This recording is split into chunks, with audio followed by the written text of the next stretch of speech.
eu fiz a leitura do texto e aí eu percebi que ele, na verdade, é bem explícito lá, ele fala que ele parte de uma proposição de que o ser social, ele determina a consciência e a partir disso ele traz uma análise que pode trazer como se fossem as problemáticas da relação entre base e superestrutura, como a base determinante e a superestrutura determinada.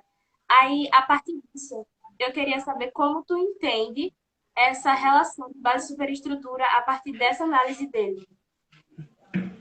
Bom, o Raymond Williams ele vai ser um importantíssimo crítico de cultura do século XX, especificamente ali na parte da nova esquerda britânica, onde alguns acontecimentos no campo da teoria e da prática vão se fortalecendo.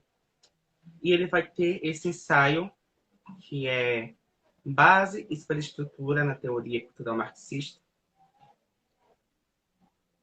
que vai nos chegar a um ponto. Primeiro, entendimento de base. Base é o modo como nós produzimos. E a base, ela determina a superestrutura. Qualquer alteração na base provoca uma alteração na superestrutura. Assim como qualquer implicação da superestrutura causa uma pequena modificação no modo como a gente produz. Por isso que a forma com que a gente produz, ela evolui com o tempo. Consequentemente, os interesses da superestrutura, as formas da superestrutura, elas também se modificam com o tempo. A nível de cultura, a gente pode entender essa relação por uma perspectiva comum. O Raymond Williams ele vai ter um ensaio que aqui no Brasil foi publicado pela Unesp, dentro do livro Recursos da Esperança, que traduzido do português significa cultura é algo comum. E aí ele estabelece que cultura não é algo predado, prefixado. Cultura é algo comum, rotineiro. E como algo comum, ela as formas de cultura também fazem parte de um discurso epistemológico, de uma disputa de narrativas, de uma disputa de conceitos, da base, a partir da forma com que nós produzimos na base, e que influenciam diretamente a superestrutura. Então, por exemplo, o modo com que eu sinto, com que eu gesticulo enquanto falo, a forma com que uma frase ou outra muda de entonação, a forma com que eu me relaciono com as pessoas, a forma com que a sala de aula ela está preparada, tudo isso é cultura. Inclusive, a própria escola, enquanto força coercitiva do Estado, ela é um meio de produzir cultura. É um meio de incorporação de uma cultura. Exato.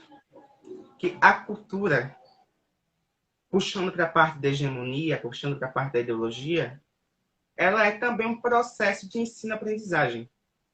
E todo processo de ensino-aprendizagem, ele estimula, ele polda e ele gratifica certas formas de existir no mundo.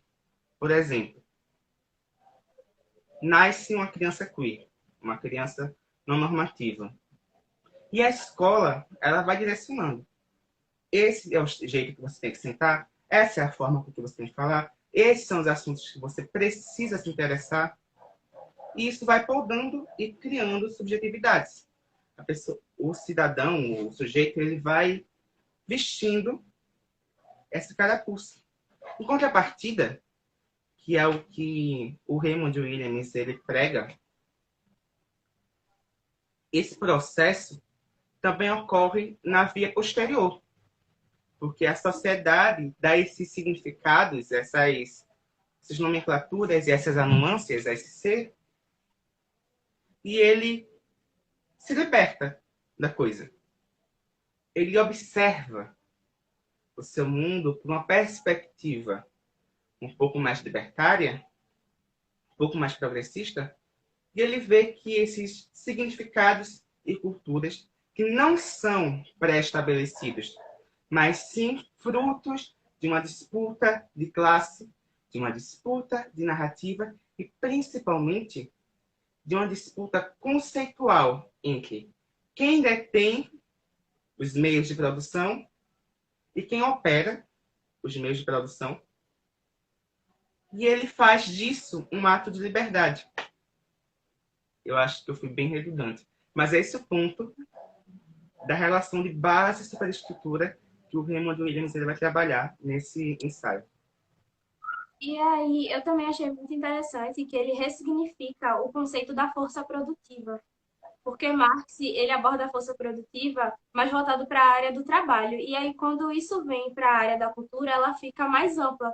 Esse conceito, ele se amplifica bastante, e aí ele traz à tona que talvez algo da base que a gente considere como superestrutura, na verdade, faz parte da base. Na verdade, não faz parte da superestrutura. E aí ele já vem com o conceito da totalidade, que ela entende a sociedade como várias práticas comuns que formam toda uma cultura. Só que aí ele traz justamente isso que tu falou, essa luta de classes, porque a totalidade, ela entendendo a sociedade como um todo, ela tem um perigo muito grande porque ela não traz em si a intencionalidade. Ela exclui a intencionalidade de uma classe dominante sobre isso. E aí, ele vem também com esse conceito de hegemonia, e eu queria saber de tu, assim, qual a importância de se entender esse conceito de hegemonia, como ele se estrutura e como ele se estabelece na sociedade. Então, talvez a gente tenha que pegar um pouco além, voltar um pouco no tempo, lá na ideologia alemã, e buscar de referência a seguinte citação: as ideias dominantes de um tempo são e sempre serão as ideias da classe dominante daquele tempo. O processo de hegemonia ele é um pouco mais complexo que o processo da ideologia. Porque a ideologia prevê que, por mais que ela seja algo enraizado, por mais que ela seja algo estrutural e estruturante, você se perceba reproduzindo essa ideologia, esse discurso. Mas a hegemonia, ela opera coercitivamente por meio da força e que se estabelece, por exemplo, uma cultura residual e uma cultura dominante dentro de uma mesma sociedade. A hegemonia ela vai conseguir pegar todos esses movimentos de contracultura, todos esses movimentos da base e vender um produto em que tudo faça parte de uma única forma cultural, a cultura erudita, a cultura da burguesia, e que os nichos discordantes disso sejam residuais, populares, e que se atribuam um sentido tanto pejorativo quanto empobrecido da coisa. Quando, na verdade, é tudo cultura. Tudo ocupa o mesmo espaço de cultura. Mas a forma com que certas narrativas elas vão se desenhando conforme os interesses das classes dominantes de um tempo vão se modificando, estabelecem um sentido próprio da coisa.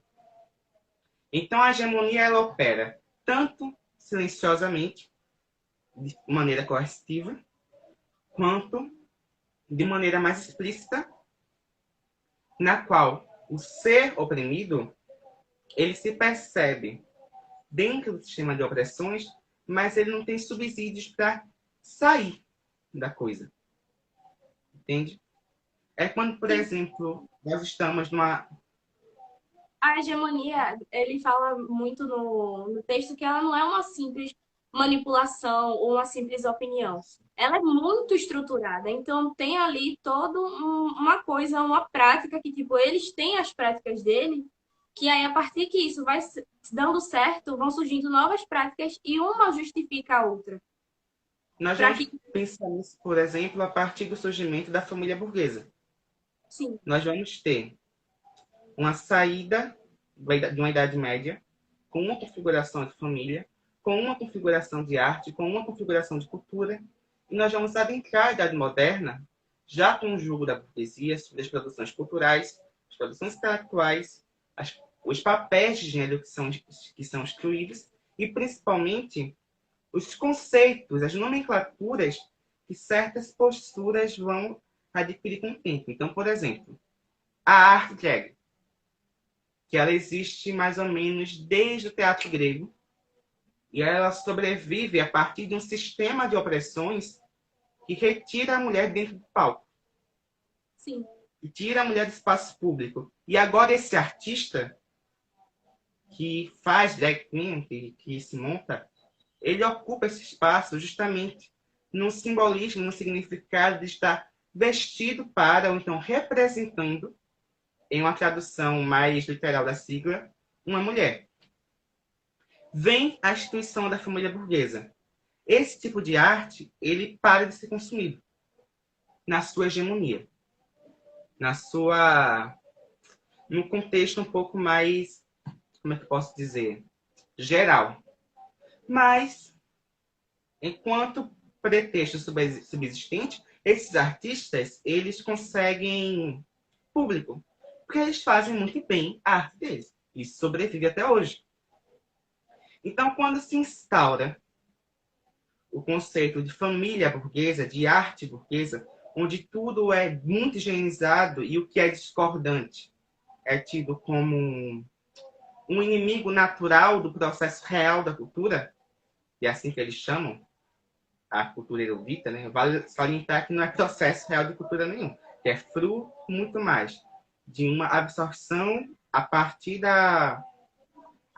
daquele processo em que Roma pega a cultura grega, se apropria e sai espalhando onde eles vão fazendo colônia, e que as adaptações, tanto da escritura sagrada, quanto das formas de cultura anteriores, elas vão se modificando e vão sendo deslaceradas e estabelecidas a partir de uma lógica de dominação. Isso não é um processo natural da cultura, isso é uma produção Sim. de uma forma dominante. É um outro jeito de pensar a cultura que não de uma perspectiva radical da palavra, que basicamente nos remete a cultivar. Do inglês culture é cultivar. E está ligado à produção, está ligado à plantação, está ligado a fazer uma coisa. Tanto que a gente se refere em inglês a um homem culto, que a gente está dizendo hoje, como em uma tradição um pouco mais radical, como um homem cultivado, como um homem que foi trabalhado, lapidado para. E o processo de cultura é uma lapidação. É uma lapidação do gênero, é uma lapidação da estrutura, da estética, da forma, da performance. Tudo é muito bem lapidado. Sim, existe uma ideologia que vai operar sobre os corpos e vai decidir o que é masculino, o que é feminino, o que é higienizado, permitido, o que vai ser marginalizado.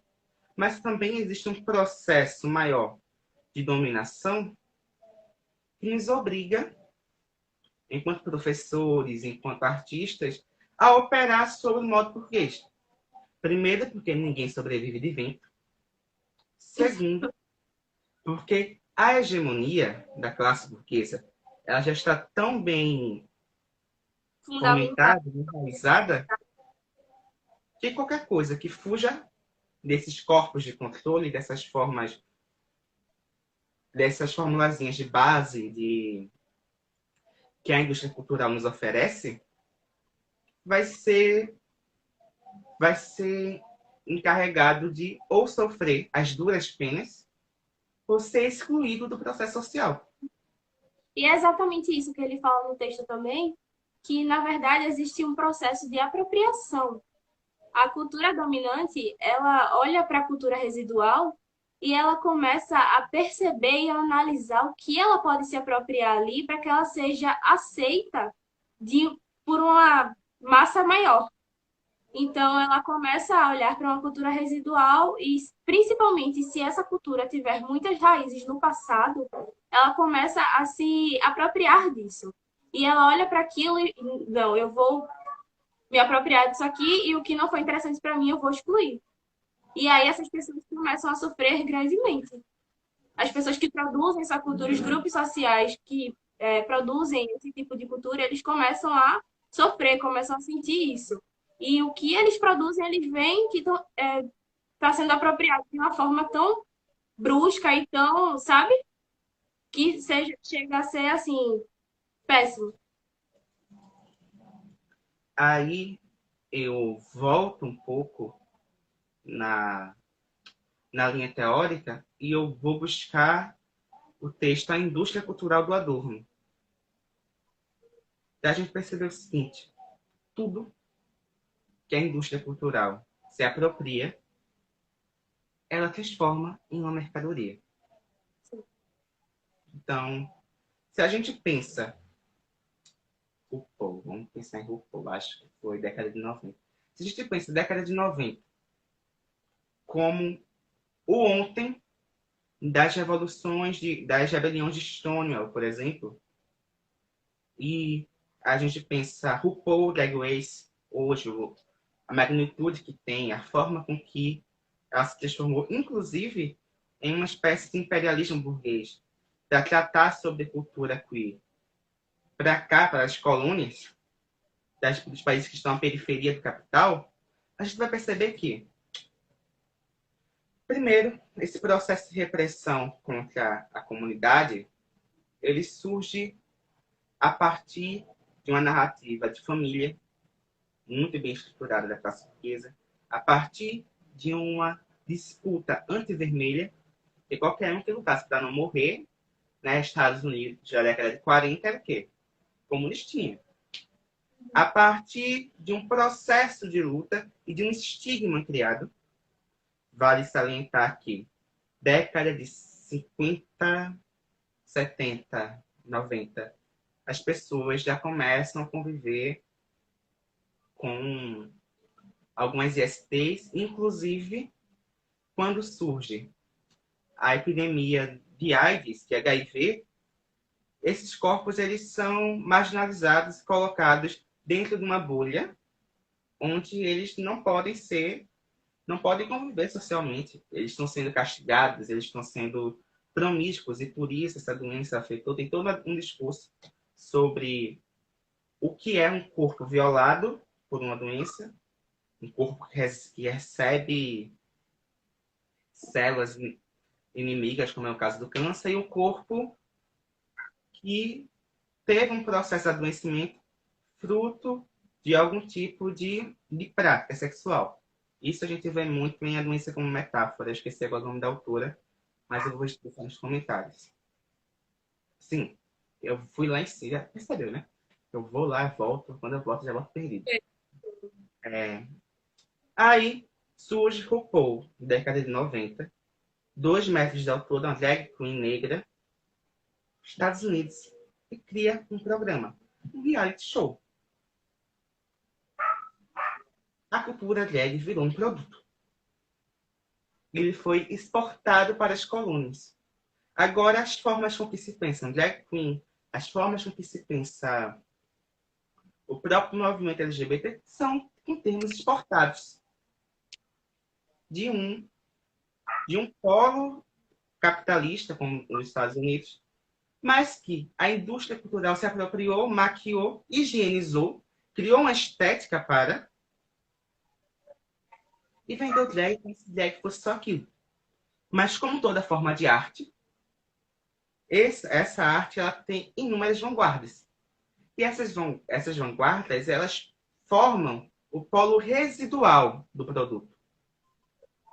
Principalmente aqui no Brasil. A arte burlesca, uma arte que realmente burle as regras de papéis de sexo e gênero, no Brasil são um pouco mais fortes, mais pontuais. Até porque não existe esse processo, né, de higienização total dos corpos. existiu durante muito tempo esse processo na sua raiz, de forma um pouco mais dura, mas enquanto arte, essa arte ela pode ser percebida durante todo o território nacional de diversas formas. Mas o que vai aparecer para você na sua televisãozinha vai ser uma drag queen extremamente feminina representando um papel de gênero feminino. E o que a mídia vai colocar enquanto discurso não vai ser a vanguarda artística, mas sim um questionamento acerca dos valores da família, dos bons costumes que nós temos. Porque todo mundo nasce dentro de ideologia. Todas as famílias são frutos de uma ideologia, de uma cultura. Se a Que gente são for os pensar... processos de incorporação, Oi? né? Os processos de incorporação, eles começam justamente nessa base, a base da sociedade. A base é a família. E aí as instituições educacionais. E aí esses processos, a cultura dominante, ela se infiltra justamente nesse tipo de processo, que é como tu falou antes, né? Exato. Se a gente for pensar, por exemplo, cultura a partir de uma percepção dos espaços. Vamos lá. Eu não lembro de cabeça, deixei o livro na estante. Mas esse texto, Cultura Comum, ele começa com o Raymond Williams falando um pouco sobre a experiência dele de acessar uma biblioteca. Então ele fala lá. Só um segundo, eu vou pegar. Tá certo, tá certo.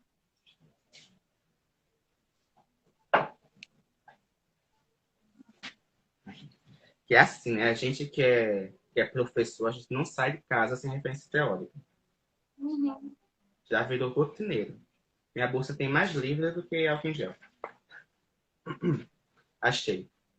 Então, abre aspas, ele começa basicamente assim. O ponto de ônibus era em frente à catedral. Eu tinha ido ver o mapa mundi, com seus rios saindo do paraíso, e a biblioteca acorrentada.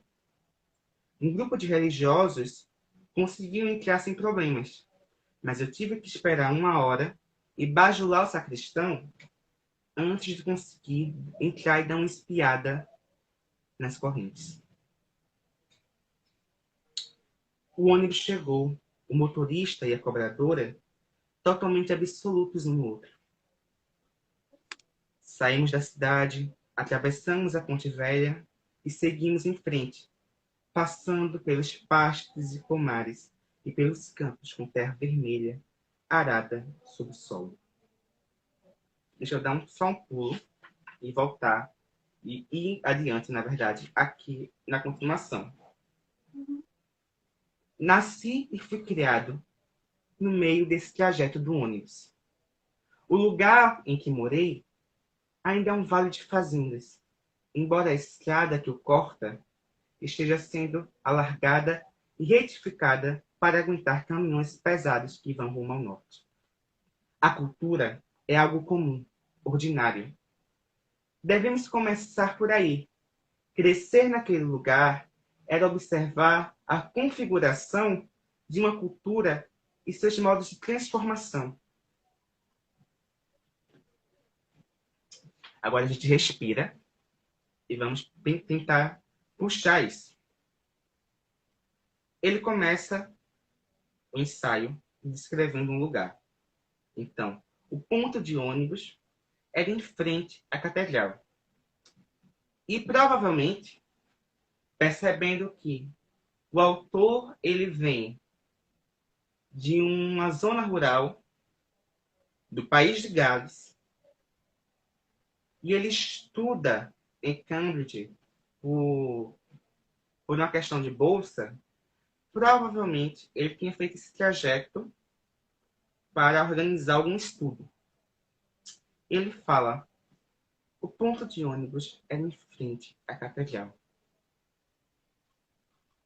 A igreja, que em tese seria um polo de junção entre o que é popular, entre o oprimido e a fé do opressor, ela está no meio de um artífice, de um artefato que o autor precisa acessar. Então ele fala que um grupo de religiosos, provavelmente do alto clero, conseguiu entrar tranquilamente dentro da biblioteca que estava para além da igreja. Já ele teve que bajular por cerca de 1 hora, sacristão, e sequer conseguiu olhar as correntes. Aí ele fala sobre o trajeto do ônibus, sobre toda a sua vila, e termina com: cultura é algo comum, ordinário. Crescer nesse ambiente, ter as posturas que tive, ter os ensinamentos que tive com as pessoas que fizeram parte da informação, contribuíram para que os meus significados de cultura e de sociedade eles fossem estabelecidos. E aí é que chega o real da base e da superestrutura. Todos os significados de base, todos os significados estruturantes de uma sociedade burguesa, que são espelhados pela superestrutura. É que eu estava lendo aqui, desculpa. Que são espelhados pela superestrutura, eles são produzidos na base. E a base de uma sociedade capitalista prevê que haja um hiato, um processo de domínio e um processo de subserviência dentro de si. Então, alguns espaços podem ser acessados por um grupo e por outros não.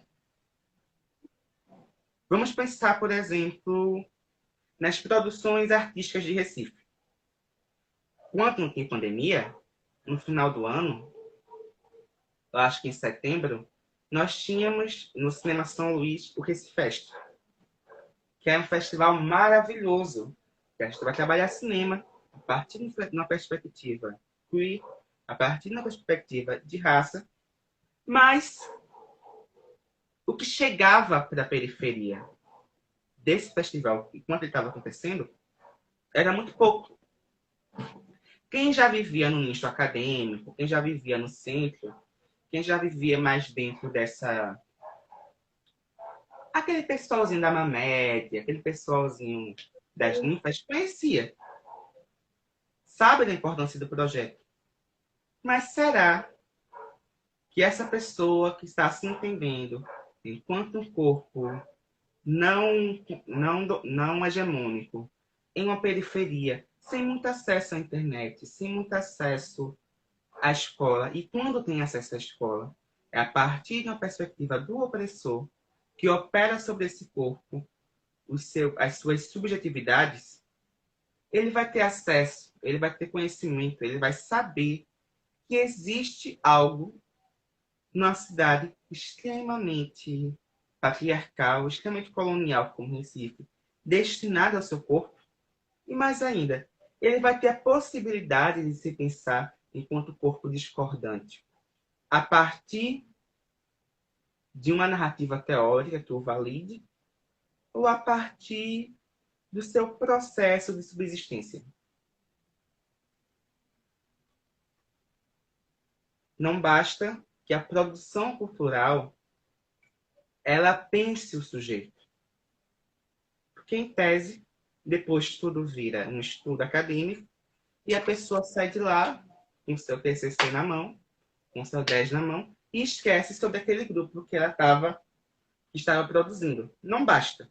E não basta que se fale exclusivamente para um polo, para um setor da sociedade.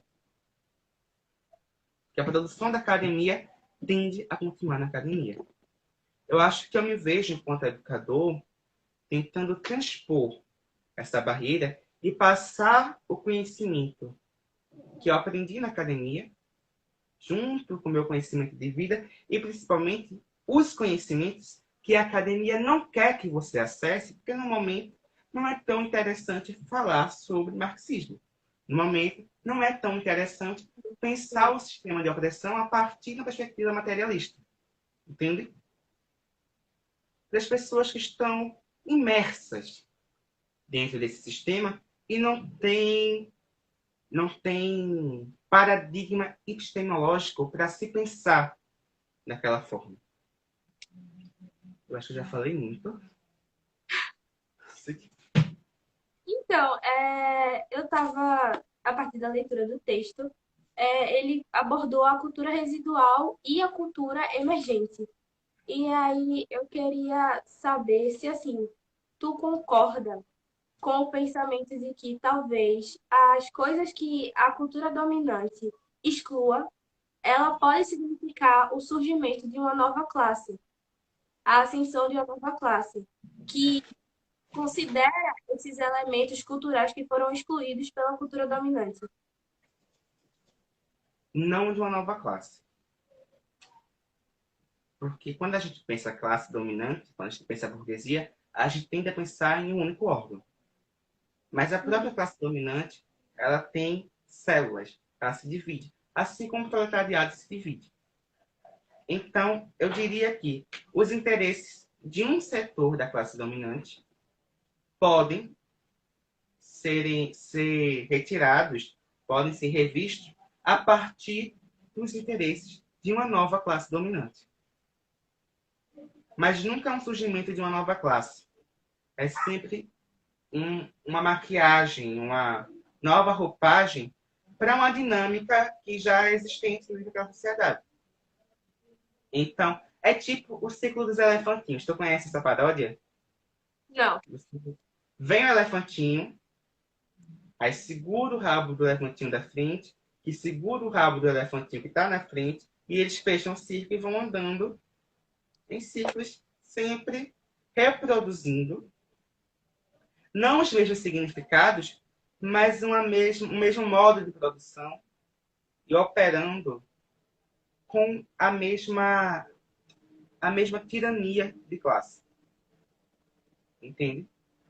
Então, nunca é um surgimento de uma nova classe, mas sim um estabelecimento de um novo setor da classe burguesa, de um novo setor da classe dominante. Eu não posso chamar de elite no Brasil, porque elite, você quer que prevê que elite, essa galera tenha pelo menos algum nível de produção intelectual, né? Mas a gente vê ali no Brasil falando que cloroquina é bom para Covid, então assim, não dá para chamar de elite. No máximo, dá para chamar de circo. Voltando. São várias faces de um mesmo setor da sociedade que intercalam o poder. Por exemplo, quando a gente pensa em um governo do PT e um governo de Michel Temer, a gente vê duas faces de uma mesma classe dominante que opera sobre uma lógica liberal. Uma classe mais reformista, mais trabalhista, e lembrando que o trabalhismo não é uma política do trabalhador, mas sim para o trabalhador. E tem uma diferença entre uma política que garante um bem-estar social, mas que também garante que você viva no mesmo processo de dominação. E pior, sem se perceber dominado, achando que a ascensão da classe C muda alguma coisa no seu status de oprimido, e uma política de fato emancipadora, que só vem a partir do processo em que a educação se transforma em uma arma de cultura, em um movimento de contracultura. Já dizia Paulo Freire, com a educação libertadora, o sonho do oprimido é tornar-se opressor. Mas onde foi que a gente parou mesmo? Foi nessa a pergunta que eu te fiz se tu achava que esses resíduos, essa cultura residual poderia significar o surgimento de uma nova classe. E aí, isso tu já me respondeu. E assim, depois de toda essa conversa, eu fiquei muito curiosa sobre como seria, por exemplo, um processo de consciência dessas classes não, desse pessoal que pratica a cultura residual e a cultura emergente, como se daria um processo de consciência deles se entenderem como corpo que é oprimido e tentarem mudar os seus meios de produção para, consequentemente, haver uma mudança maior na sociedade. Diga-se de passagem, uma revolução. Sim, E trazendo para o Raymond Williams de novo, ainda bem que eu peguei o livro, eu vou puxar, sim, uma referência teórica. Ele tem um texto chamado, no mesmo livro, Recursos da Esperança, Você é um marxista, não é? Que ele fala o seguinte, abre aspas, acredito que o sistema de significados e valores de uma sociedade que uma sociedade capitalista criou deva ser derrotado, no geral e nos detalhes, por tipos mais sustentados de trabalho intelectual e educacional. A tarefa de um movimento socialista bem-sucedido incluirá sentimento e imaginação, tanto quanto fato e organização. Não imaginação e sentimento em seus sentidos fracos, como imaginando o futuro, o que é uma perda de tempo, ou perceber o lado emocional das coisas.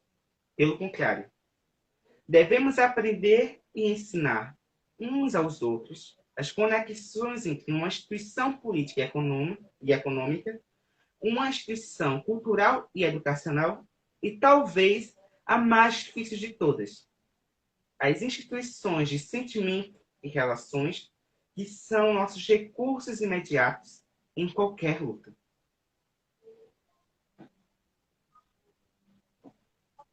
Basicamente, o Raymond Williams está falando que esse processo de se entender enquanto oprimido e de trabalhar em cima disso, ele parte principalmente através de uma educação libertadora.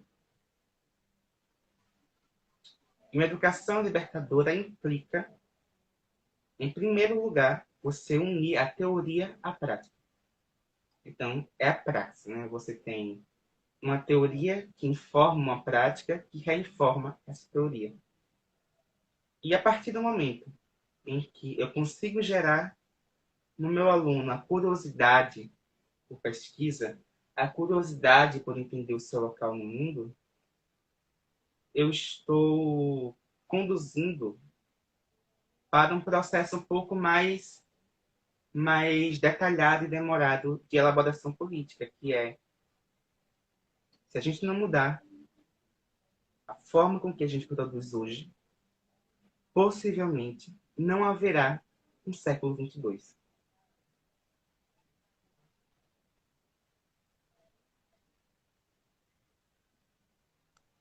certo.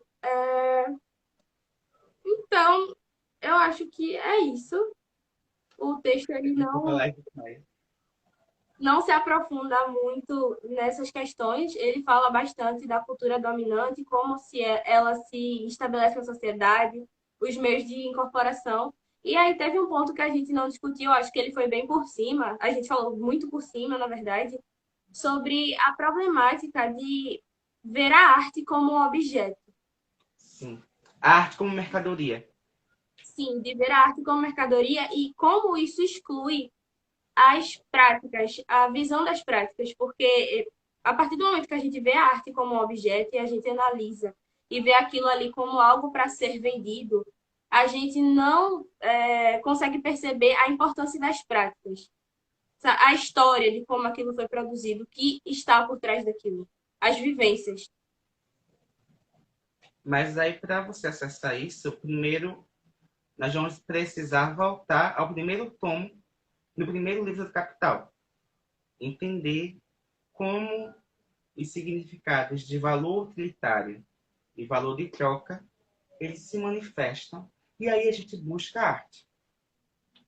Que, por exemplo, a produção artística, ela serve a uma determinada classe.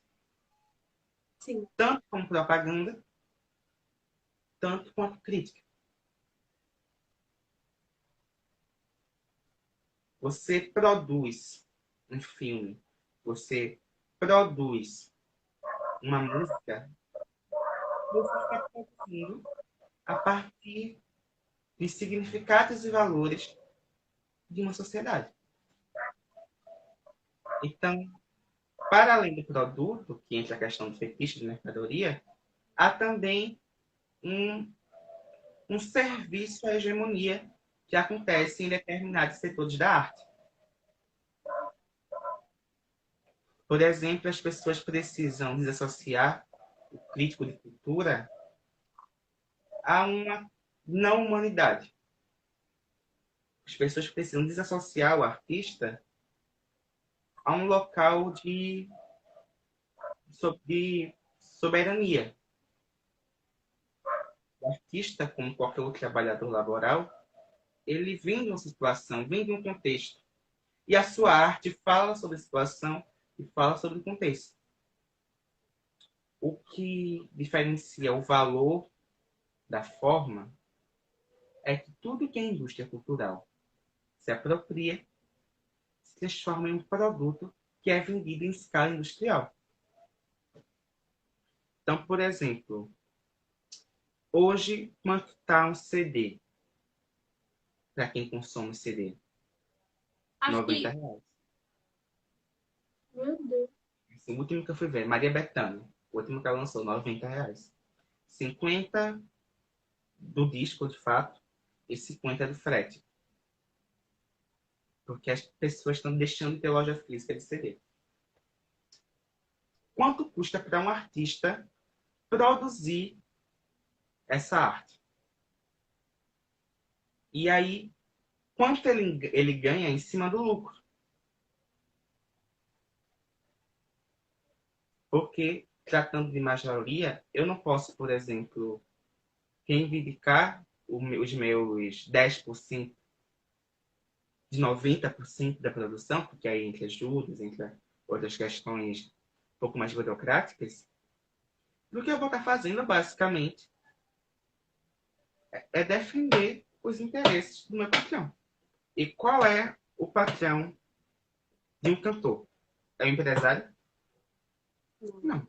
É o dono da gravadora que ele está afiliado. E aí tudo vira uma cifra, sabe? Eu não posso, por exemplo, parar de pensar música sem perceber que na década de 70 para cá, ter um disco, fazer um disco, mudou de uma censura militar para uma censura de mercado. O que é que vende? Como vende? Por que isso está vendendo? Quem foi que instituiu os padrões de som, de imagem, de produção, para que esse disco, essa coisa que nós estamos chamando de música hoje, fosse produzida? Isso não criticando a alta e baixa cultura, muito pelo contrário. Pensando a partir dos processos de globalização. A partir do momento em que a indústria cultural ela se apropria de uma forma e gera uma anarquia da produção gigantesca a nível de arte, ela também abre espaço para que um novo processo de arte, que são os artistas independentes, eu considero, pelo menos, ele se manifeste. E aí, o funk, o rap,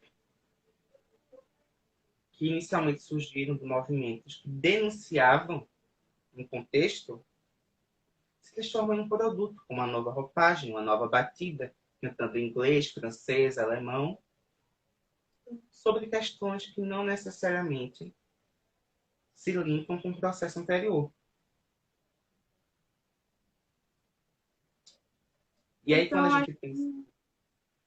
esse é um perigo muito grande de ver a arte como objeto e fazer isso ser um produto cada vez ser mais consumido, porque perde muito da sua originalidade, perde muito da vivência, que é como tu falou. Eles ganham novos conceitos, novas roupagens, e aí, quando você vai perceber, não tem quase nada do que foi originado, não defende o que foi de como foi originado.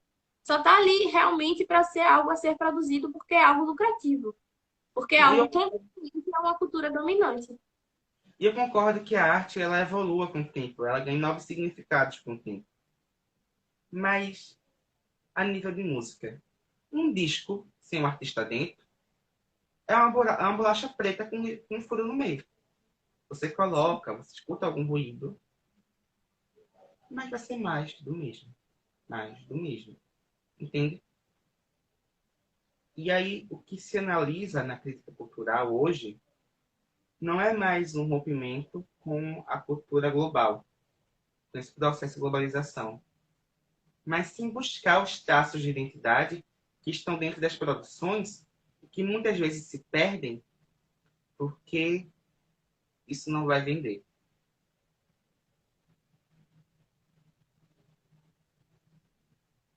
Então, quando se pensa a crítica cultural, quando se pensa a estruturação da cultura, o que é vendido, a gente vê também um processo de reafirmação de significados e valores de uma cultura. Por exemplo, funk carioca e Machado de Assis. Ou, se a gente for um pouco mais pontual, Garota de Ipanema e as novinhas tão sensacional. O conteúdo é o mesmo. São dois velhos falando de uma mulher menor de idade, objetificando. Mas a forma com que se faz é diferente. E aí a estética muda porque não interessa a classe dominante que a forma, o conteúdo, fique mais implícito. Nós estamos nos tornando uma sociedade cínica a nível de cultura. Uma sociedade que se defronta com as suas mazelas, se defronta com o racismo, se defronta com a pedofilia na literatura, se defronta com o feminicídio e não mais olha com espanto, com nojo, mas que abraça as suas mazelas. E eu acho que o papel da arte, para além de denunciar essas mazelas, é também refletir esses significados e valores da sociedade de forma crítica. E aí, falando de cultura, falando de produção musical, que eu gosto muito de música, um pouco mais atual, o que foi o Primavera Fascista, por exemplo? No contexto de Brasil pré-Bolsonaro.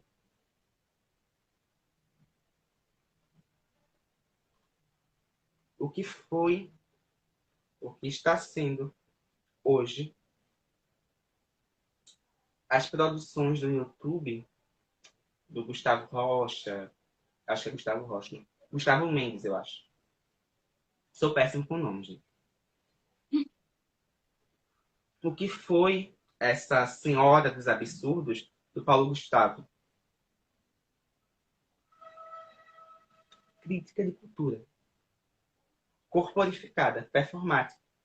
Denunciando, apontando a questão da sociedade que os outros não querem ver, mas que está ali preexistente. E Miss Carol, muita gente não gosta, ela faz crítica de cultura na raiz. Ela denuncia e subverte valores na sociedade. Mas quando é uma mulher falando de sexo, falando de política, falando de violência, o Marginalizado. patriarcado tende a botar o lequezinho em cima e esconder. Acho que nós vamos continuar sendo o país que não mata mulheres. Vamos continuar sendo o país que não tem racismo. Vamos continuar sendo o país que não tem homofobia. Vamos continuar sendo um país cínico que interessa a uma meia dúzia que se continue cínico. Atende a certos interesses que se continue cínico. E aí ou a gente rompe de vez com isso, ou, como diria Belchior, ainda seremos os mesmos e viveremos como nossos pais. Acho que pela hora a live Eu vai acho cair. que acho que essa tua fala foi uma ótima forma de encerrar. E aí a gente vai desenvolvendo essa Semana da Cultura nesses próximos dias. E é isso. Foi ótimo o Vamos papo. em posts e lives e enquetes, perguntas, vocês vão interagindo. E no dia 12 nós vamos receber Sérgio, na quadrilha Matuta, para falar um pouco sobre como é que se pensa a quadrilha hoje e como se pensava a quadrilha lá nos primórdios. Um beijo. Aham. Isso vai ficar salvo. Tchau. Manda o link para Tá mim, certo. para eu baixar. Eu mando. Eu mando. Beijo. Tchau. Tchau.